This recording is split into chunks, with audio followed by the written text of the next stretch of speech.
So it's really important in my mind that anybody who is nonverbal be given a way to communicate.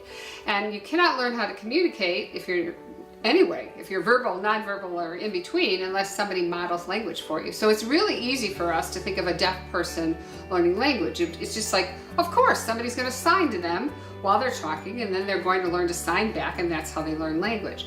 But I think what happens for our kids who use augmentative communication, or they use a device, or they're using symbols, people don't apply that same logic.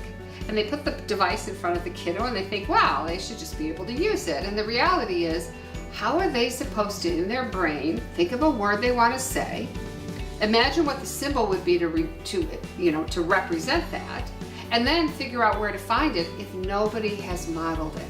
So the very first thing we need to do is map meaning onto symbols.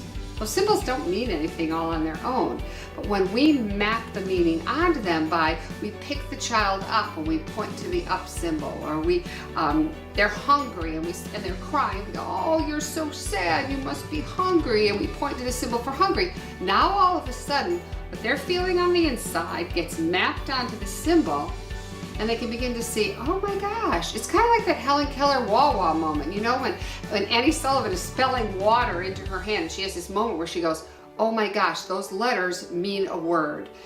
Our kids can't possibly figure out those symbols mean something if we're not modeling. And we have to model, and this is the hard part, I think, and the part where we have to be creative. We have to model as much as we're talking to them.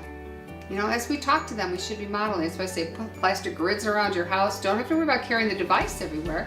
Put grids up and model so they at least get the idea that there's always a way that I'm communicating that's visible to me, so that they know they're part of this communication game.